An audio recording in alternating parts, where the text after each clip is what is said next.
ഒരു horror comedy പടം വരിക എന്ന് പറഞ്ഞു കഴിഞ്ഞാൽ തന്നെ എനിക്ക് ഭയങ്കര ആകാംക്ഷയാണ്. ഒരു മലയാളത്തിൽ അങ്ങനെ അധികം കാണാത്ത ഒരു ജോണറാണ്, ട്രൈ ചെയ്യാറില്ല. ഈ ലാസ്റ്റ് വന്നതിൽ രോമാഞ്ചമൊക്കെ ഉള്ളൂ. അപ്പോൾ സുമതി വളവ് എന്ന സിനിമ കാണുമ്പോൾ എനിക്ക് ഏറ്റവും കൂടുതൽ ആകാംക്ഷ അത് തന്നെയായിരുന്നു, ആ ഒരു കൺസെപ്റ്റ് തന്നെയായിരുന്നു. അപ്പോൾ കഥ നടക്കുന്നത് 90s-ലാണ്. 90s-ൽ ഒരു ഗ്രാമത്തിൽ സുമതി വളവ് എന്നുള്ള ഒരു വളവുണ്ട്. രാത്രി അങ്ങോട്ടായി പോകാറില്ല, അപകടമുള്ളത് കൊണ്ട് തന്നെ പ്രേതബാധ ഉണ്ട് എന്നൊക്കെ വിശ്വസിക്കുന്നുണ്ട്. അപ്പോൾ അത്തരത്തിലുള്ളൊരു കഥയാണ് ഈ സിനിമ മുന്നോട്ട് പോകുന്നത്. അതിലെ നാട്ടുകാരുടെ കുറച്ച് പ്രശ്നങ്ങളും കാര്യങ്ങളൊക്കെ ആയിട്ട് മുന്നോട്ട് പോകുന്നുണ്ട്.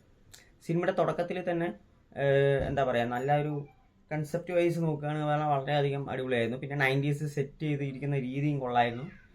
എല്ലാം നല്ല രീതിയിൽ പോയി. പക്ഷേ പേടിപ്പിച്ചോ എന്ന് ചോദിച്ചു കഴിഞ്ഞാൽ മാത്രം ഒരു ഡൗട്ടുണ്ട്. അതേപോലെ ചിരിപ്പിച്ചോ എന്ന് ചോദിച്ചു കഴിഞ്ഞാൽ അവിടെ ഒരു സ്പാർക്ക് പോലെ ചെറിയ ചെറിയ ചിരികളുണ്ടായിരുന്നു. പക്ഷേ എനിക്ക് തോന്നിയത് ഫസ്റ്റ് ഹാഫ് എന്നാലും വലിയ കുഴപ്പമില്ലാതെ പോയി. ഇൻ്റർവെല്ലിന് മുമ്പുള്ള കുറച്ച് സീൻസൊക്കെ അടിപൊളിയായിരുന്നു. കുറേ അധികം ഹ്യൂമർ വർക്കൗട്ട് ആയിട്ട് ഉള്ളതും ഫസ്റ്റ് ഹാഫിലാണ്. പിന്നീട് സെക്കൻഡ് ഹാഫിലോട്ട് പോകുമ്പോൾ പുള്ളി ജോണർ മറന്നു എഴുതിയോ എന്നൊരു സംശയമുണ്ട്. അഭിലാഷ് പിള്ള നമുക്കറിയാം ഇഷ്ടം പോലെ ഇപ്പോൾ സ്ക്രിപ്റ്റാണ്. അതായത് പുള്ളിൻ്റെ കയ്യിൽ മരുന്നുണ്ട്, പക്ഷെ അത് കത്തിക്കാൻ അറിഞ്ഞുകൂടാ എന്നുള്ളൊരു ഇതാണ്. അല്ലെങ്കിൽ നനഞ്ഞ പടക്കമാണ്, അല്ലെങ്കിൽ പാതി വന്ന സാധനമാണ്. ടേസ്റ്റ് ഉണ്ടോ എന്ന് ചോദിച്ചാൽ കുഴപ്പമില്ല, പക്ഷെ വേവായിരുന്നു കുറച്ച് എന്ന് തോന്നിക്കില്ല നമുക്ക്. അങ്ങനെ ഒരു ടൈപ്പാണ് പുള്ളിയുടെ സ്ക്രിപ്റ്റൊക്കെ ആണ് എനിക്ക് തോന്നുന്നത്. ഈ സുമതി വളവിൻ്റെയും സെയിം തന്നെയാണ്, ഒരു മാറ്റവും. ഫസ്റ്റ് ഹാഫ് അത്യാവശ്യം നല്ല രീതിയിൽ കൊണ്ടെത്തിച്ചു. അല്ലറ ചില്ലറ പ്രശ്നങ്ങളൊക്കെ ഉണ്ട്, കാരണം ഭയങ്കര ഡയലോഗ്സ് ഒക്കെ ഭയങ്കര ഒരു ആർട്ടിഫിഷ്യാലിറ്റി വന്നു, മേക്കിംഗ് കുറച്ചൊരു ഡൗൺ ആണ്.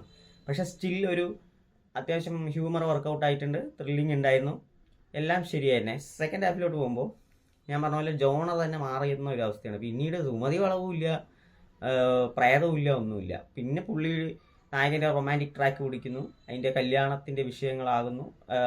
ഓട്ടോമാറ്റിക്കൊക്കെ പെണ്ണിൻ്റെ വീട്ടുകാർ സമ്മതിക്കില്ല, അങ്ങനത്തെ ചെറിയ പ്രശ്നങ്ങളൊക്കെ വന്ന് ഇത് വേറൊരു ലീഗിലോട്ടാണ് പോകുന്നത്. പിന്നെ ഏറ്റവും അവസാനമാണ് ഈ സംഭവം വരുന്നത് തന്നെ, മെയിൻ ഹൊറർ പാർട്ടിലോട്ട്. അപ്പോൾ നല്ലൊരു കൺസെപ്റ്റിനെ കൊണ്ട് കുളവാക്കിയ പോലെയാണ് എനിക്ക് സിനിമ കണ്ടപ്പോൾ തോന്നിയത്. പക്ഷേ ഫസ്റ്റ് ഹാഫ് ഞാൻ പറഞ്ഞ പോലെ അത്യാവശ്യം കുഴപ്പമില്ലായിരുന്നു, അതിനെ കൊണ്ട് തൊലച്ച് വെച്ച സെക്കൻഡ് ഹാഫാണ്. അപ്പോൾ പെർഫോമൻസ് വൈസ് നോക്കുകയാണെങ്കിൽ ഞാൻ ആരുടെയും പ്രകടനം ഗംഭീരമായിട്ടൊന്നും എനിക്ക് തോന്നിയില്ല. എല്ലാവരും ജസ്റ്റ് ഓക്കെ, ആ സംഭവം അങ്ങനെ ചെയ്തു പോയി എന്ന് മാത്രം. എനിക്ക് ഏറ്റവും ഇഷ്ടപ്പെട്ട സിദ്ധാർത്ഥ് ഭരതനായിരുന്നു. പിന്നെ മ്യൂസിക് ഡിപ്പാർട്ട്മെൻറ്റ് എടുത്തു പറയേണ്ട ഒരു കാര്യമാണ്. മ്യൂസിക് കിടിലൻ സ്കോറുകളൊക്കെ ആയിരുന്നു. അത്യാവശ്യമെങ്കിലും നമ്മളെ പിടിച്ചിരുത്താൻ സാധിച്ചതാണ്. പക്ഷേ പിന്നെ ഒരു പ്രധാന പോസിറ്റീവ് എന്ന് പറഞ്ഞാൽ എനിക്കിങ്ങനെ ബോറൊന്നും അടിച്ചില്ല സിനിമ കണ്ടുകൊണ്ടിരിക്കുമ്പോൾ. എനിക്ക് ബോറിംഗ് ആയിട്ടൊന്നും തോന്നിയില്ല. ഇടയ്ക്ക് സെക്കൻഡ് ഹാഫിൽ മാത്രം ഒന്ന് ഇതിൻ്റെ കുറച്ച് മാളികപ്പുറം സിനിമയിലാണെങ്കിൽ എനിക്ക് തോന്നിയൊരു കാര്യമുണ്ട്, ചില ഡയലോഗ്സ് ആണെങ്കിലും ഭയങ്കര ഒരു ഡ്രാമാറ്റിക് ആയിട്ടുള്ള പോലെയോ അല്ലെങ്കിൽ ഭയങ്കര ആർട്ടിഫിഷ്യാലിറ്റി തോന്നുന്ന കുറച്ച് സംഭവങ്ങളുണ്ട്. അത് ഇവിടെയുണ്ട്, ഇവിടെ ഇത്തിരി കൂടുതലാണെന്ന് മാത്രം. സോ നിങ്ങൾ ഹൊറർ കോമഡി സിനിമകൾ ഇഷ്ടപ്പെടുന്നവരാണെന്നുണ്ടെങ്കിൽ ജസ്റ്റ് കണ്ടിരിക്കാം, മറക്കാം എന്നുള്ള പോലത്തെ ഒരു പടമാണ് സുമതി വളവ് എന്നുള്ള സിനിമ. കുറച്ചുകൂടെ ഞാൻ എക്സ്പെക്റ്റ് ചെയ്തു, കുറച്ചുകൂടെ ആക്ച്വലി ഈ ഒരു സംഭവത്തിനെ കുറച്ചുകൂടെ നന്നായി എടുക്കാമായിരുന്നു. അതിൻ്റെ ടേണിൻ്റെ വല്ല മിസ്റ്ററിയോ അല്ലെങ്കിൽ ഭയങ്കര ത്രില്ലിംഗ് ആയിട്ടൊക്കെ സെക്കൻഡ് ഹാഫ് കൊണ്ടുപോകായിരുന്നു. ഇത് പുള്ളി എനിക്ക് തോന്നുന്നു പുള്ളിക്ക് ഐഡിയ മാത്രമേ ഉള്ളൂ, സുമതി വളവിനെ വെച്ചൊരു ഹ്യൂമർ പടം എടുക്കാം, അല്ലെങ്കിൽ ഹൊററൊക്കെ മിക്സ് ചെയ്തിട്ട് ഒരു 90s ഒരു പടം എടുക്കാം, അങ്ങനെ ഒരു മൈൻഡ് മാത്രം ഉണ്ടായിരുന്നുള്ളൂ തോന്നുന്നു. അതിനെക്കുറിച്ച് കൂടുതലൊന്നും ചെയ്തില്ല. അത് കാരണം പിന്നെ അതിനെ അവസാനം വരെ കൊണ്ടുപോകാൻ പറ്റില്ല. ക്ലൈമാക്സ് ഒക്കെ എനിക്ക് ഭയങ്കര ശോകമായിട്ടാണ് തോന്നി.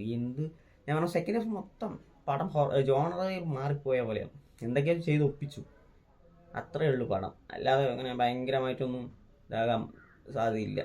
അപ്പോൾ എൻ്റെ അഭിപ്രായമാണ്, എനിക്ക് ടോട്ടലി ഇതൊരു ആവറേജ് മൂവിയായിട്ട് സുമതി വളവ് അനുഭവപ്പെട്ടുള്ളൂ. നിങ്ങൾക്കിനി കണ്ടിട്ട് ഇഷ്ടപ്പെടുകയാണെങ്കിൽ അത് നിങ്ങളുടെ കാര്യം. സോ ഇതാണ് എൻ്റെ അഭിപ്രായം. നിങ്ങൾ കണ്ടിട്ട് നിങ്ങളുടെ അഭിപ്രായങ്ങൾ കമൻറ്റ് ബോക്സിൽ അറിയിക്കാവുന്നതാണ്. ബൈ. പറയാൻ വിട്ടൊരു കാര്യമുണ്ട്, ഇതിൽ എന്തോ ഒരു പാട്ടുകളാണ് വന്ന് വെറുപ്പിച്ച് കൊന്നു. പാട്ടുകളാണ് ഏറ്റവും വലിയ പ്രശ്നം. പിന്നെ റൊമാൻറ്റിക് ട്രാക്ക് വലിച്ചു നീട്ടി അടുപ്പത്ത് വെച്ചു. മൊത്തത്തിൽ ഈ പടം